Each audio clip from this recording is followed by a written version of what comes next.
Hi. Black holes. We've all heard of them, and I don't just mean that mysterious place where all your loose change seems to disappear to, otherwise known as your children.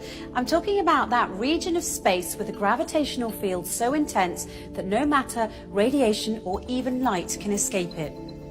There's a joke that astrophysicists like to tell, and it goes something like this. A star walks into a black hole, but it doesn't seem phased. The black hole turns to the star and says, "Sir, I don't think you understand the gravity of this situation." But as with most jokes, it carries a ring of truth to it. Until 2011, astrophysicists were not able to confidently report this phenomenon of stars falling into black holes, but now they can. And the total number of cases of stars falling into black holes reported until 2016 had been 3. Interestingly enough, although it's not an astrology book, there's an entire chapter in the Quran called The Star, and the first verse of that chapter is, "By the star when it falls." In this chapter, the Quran describes characteristics of a place so similar to what we now know as fitting the description of the black hole that it will send a shiver down your spine. In the Islamic faith, it is believed that God granted Prophet Muhammad a special trip to the heavens. This trip was miraculous, of course, as there was no technological way the Prophet could have taken such a journey at the time, seeing as how planes hadn't even been invented, let alone rocket ships. Nonetheless, if you study this miraculous night journey closely, you'll find that there are many clues to prove that this incredible journey did indeed occur. Not only that, where it took place turns out to be of great interest too, because astonishingly enough, the description of the area the Prophet ascended to matches the characteristics of what we now know about the black hole.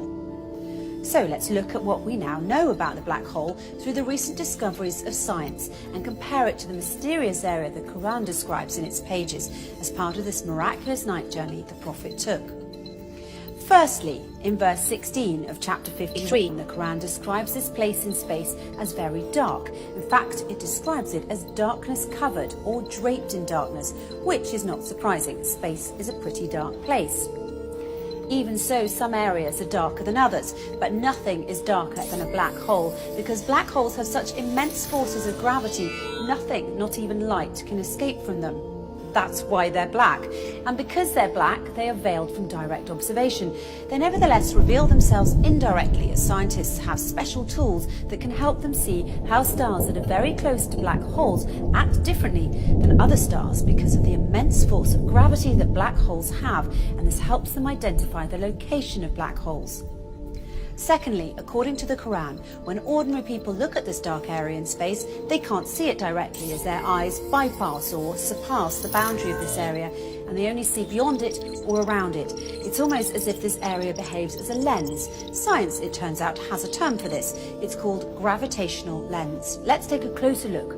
Normally we think of light travelling in straight beams, but near a black hole, the powerful force of gravity bends and warps rays of light around it, creating a visual imprint on the surrounding material.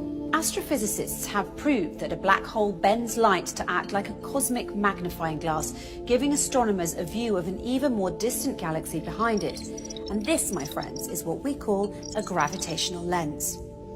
However, the Quran brings our attention to an interesting fact regarding this matter in verse 17 of chapter 53, when it says, "The eyesight of the Prophet Muhammad did not swerve, nor did it pass beyond the boundary. He certainly saw it as one of the greatest signs of his Lord."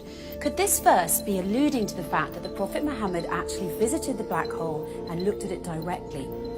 Thirdly, the Quran describes this area's shape, wide at the top with sloping sides and a narrow tube at the bottom, almost funnel-shaped.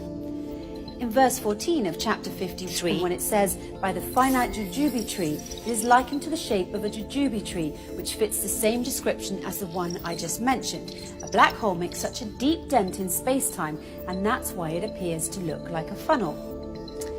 Despite the black hole's effects on the movement of matter and its tremendous suction power, the black hole's space-time dent remains hidden behind its event horizon, and it's always surrounded by an area which does not allow light to escape and therefore cannot be directly observed. And fourthly, once again, in verse 14 of chapter 53, "By the finite jujube tree," the Quran reveals that this area is finite. So how does this claim stack up with the science? Until recently, it was assumed that black holes had such an infinite strength of gravitational field that occurs deep within